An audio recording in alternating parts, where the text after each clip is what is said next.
బెంగళూరు చిన్నస్వామి స్టేడియంలో ఈ రోజు మరో ఆసక్తికర పోరు Royal Challengers Bengaluru, Sunrisers Hyderabad జట్ల మధ్య జరగనుంది. ఈ సీజన్ ఐపీఎల్లో ఇప్పటి వరకు ఆడిన 6 మ్యాచ్ల్లో బెంగళూరు జట్టు 5 మ్యాచ్లు ఓడిపోయి తీవ్ర ఒత్తిడిలో ఉండడమే కాకుండా పాయింట్స్ టేబుల్లో చిట్ట చివరి స్థానంలో కొనసాగుతోంది. ఇక మరోవైపు సంచలన విజయాలతో హైదరాబాద్ జట్టు మంచి ఊపు మీద ఉంది. అంతేకాకుండా ప్రస్తుతం టేబుల్లో టాప్ 4 స్థానం దక్కించుకుంది. బెంగళూరు జట్టు తన స్థానాన్ని మెరుగుపరుచుకోవాలంటే గెలుపు అనివార్యం.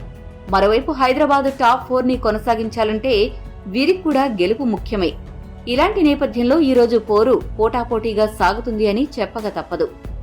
ఇక గత మ్యాచ్ స్టార్ట్స్ చూసుకున్నట్లయితే ఇరు జట్లు ఇప్పటివరకు 23 మ్యాచ్ల్లో పోటీ పడితే బెంగళూరు జట్టు 10 సార్లు, హైదరాబాద్ జట్టు 12 సార్లు గెలుపులను నమోదు చేశాయి. దీన్ని బట్టి వీరి మధ్య ఎప్పుడు మ్యాచ్ జరిగినా పోటాపోటీగా సాగుతుంది అని అర్థమవుతోంది. కానీ ఈసారి పరిస్థితి అందుకు భిన్నంగా ఉండేలా ఉంది. అందుకు కారణం బెంగళూరు జట్టు పేలవ ప్రదర్శన. ఆ జట్టు ఎక్కువగా బ్యాటింగ్ పైనే ఆధారపడాల్సి వస్తుంది. గత మ్యాచ్ ఓటమి తర్వాత ఆ జట్టు కెప్టెన్ డూప్లెసిస్ తమ బౌలింగ్ పై నిరాశను వ్యక్తం చేశాడు. తీవ్ర అసహనాన్ని ప్రదర్శించాడు.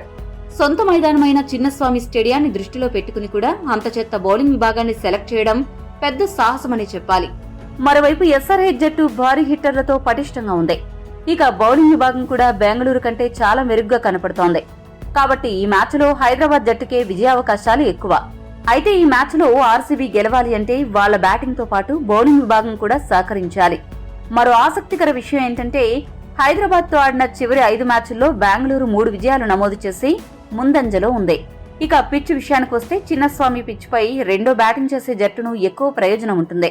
ఈ సీజన్ మొదటి 2 మ్యాచ్ల్లో ఇది స్పష్టంగా కనిపించింది. కాబట్టి టాస్ గెలిచిన జట్టు మొదట బౌలింగ్ ఎంచుకోవడం ఉత్తమం. ఇక ఇరు జట్ల ప్లేయింగ్ 11 విషయానికి వస్తే బెంగళూరు జట్టు గత మ్యాచ్లోనే అత్యధికంగా 4 మార్పులు చేసింది. కాబట్టి ఇక మార్పులు చేయకుండా అదే జట్టుతో బరిలోకి దిగే అవకాశాలు ఉన్నాయి. బ్యాటింగ్ లో హైదరాబాద్ పై కోహ్లీ, డూప్లెసిస్ కి మంచి ఓపెనింగ్ ట్రాక్ రికార్డుంది. మరోసారి అదే జోష్ ని కొనసాగిస్తే బెంగళూరు భారీ స్కోరు చేయడాన్ని ఎవ్వరూ ఆపలేరు. వారికి మాక్స్వెల్, పటీదార్, లామ్రోర్, దినేష్ కార్తీక్ల నుండి సరైన సపోర్ట్ దొరకాలి.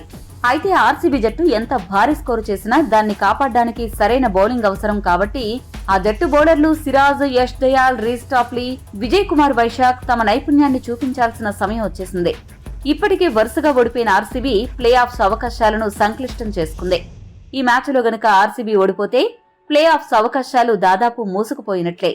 మరి ఈ డూ ఆర్ డై మ్యాచ్లో ఆర్సీబీ ఏ మేరకు సత్తా చాటుతుందో చూడాలి. హైదరాబాద్ జట్టు విషయానికి వస్తే విన్నింగ్ కాంబినేషన్ ని చెడగొట్టే ఆలోచన చేయదు. కాబట్టి అదే జట్టుతో బరిలోకి దిగనుంది. ఈ రోజు చూసుకుంటే సొంత మైదానం అడ్వాంటేజ్ బెంగళూరు జట్టుకి ఉన్నప్పటికీ ప్రస్తుత పరిస్థితులను బట్టి హైదరాబాద్కి గెలుపు అవకాశాలు ఎక్కువగా కనపడుతున్నాయి. మరి ఈ 2 జట్లలో ఏ జట్టు గెలుస్తుంది అని మీరు భావిస్తున్నారో కామెంట్ చేయండి. మరిన్ని అప్డేట్స్ కోసం మా ఛానల్ సబ్స్క్రైబ్ చేసుకోండి.